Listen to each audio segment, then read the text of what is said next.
Society ఆర్గనైజ్డ్‌గా స్ట్రక్చర్‌గా ఎళ్ళాలంటే, మనము ఆ stage నుంచే ఎవాల్వ్ అయ్యి వచ్చినాం. యానిమల్స్ లాగానే బతికిర్రు ఫస్టు. ఫస్టు స్త్రీకి బహుభర్తలు ఉండేటోళ్ళు. అంతకుముందు బలవంతుడికే 10 మంది, 20 మంది భార్యలు ఉండేటోళ్ళు. మనం చూసినాం గదా! ఒక రాజుకి ఇంతమంది భార్యలు, అంతమంది భార్యలని. తర్వాత సొసైటీ అడ్వాన్స్‌మెంట్ అయ్యి దీన్ని ఇంటెలిజెన్స్ తోటి మనము అన్నీ ఆర్గనైజ్ చేసుకుంటూ వస్తున్నాం. కాకపోతే ఈ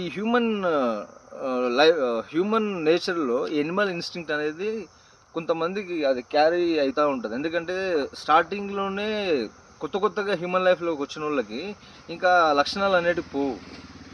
కాబట్టి వాళ్ళు అదే విధంగా ప్రవర్తించడానికి ఛాన్స్ ఉంటది. చూడ్డానికి మనిషే అతడు.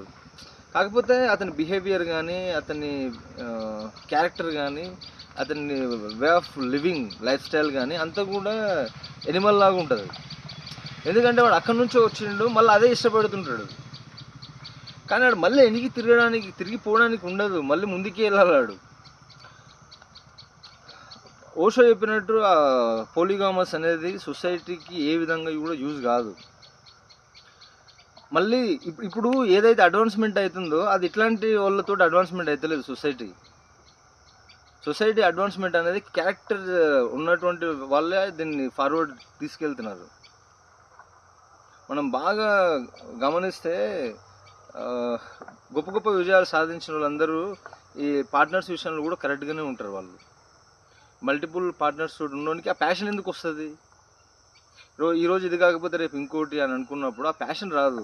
ఇద్దరు పార్ట్నర్స్ మధ్యలో ఒక ఎమోషనల్ బాండింగ్ ఉన్నప్పుడు వాళ్ళు మా లైఫ్ అనేది మనది ఇన్ని సంవత్సరాలకి ఇట్లుండాలి, ఆ తర్వాత అట్లుండాలి, లేకపోతే మన పిల్లలు ఇట్లా, మన పేరెంట్స్ అట్లా, ఆ ఒక కమిట్మెంట్ తోటి మనకు ఒక ప్యాషన్ అదొక వర్క్ చేస్తాడు. అట్లా లేకుండా ఈరోజు ఇది రేపు ఇంకోటి అని అనుకున్నప్పుడు లైఫ్ అనేది దాంట్లో అది డ్రెయిన్ అయిపోతుంది. దాంట్లో జీవం ఉండదు, నిర్జీవంగా తయారైపోతారు. వాళ్ళ మొహాలు కూడా చూడండి మీరు. మల్టిపుల్ పార్ట్నర్స్ తోటి ఎఫైర్స్ ఉండేటోళ్ళు వాళ్ళు ఒక జీవోత్సవాలాగా ఉంటారు, బతికి ఉన్న డెడ్ బాడీస్ లాగా ఉంటారు. ఫ్యాక్ట్ ఇది. వాళ్ళ లోపల ఆ గ్లో అనేది ఉండదు.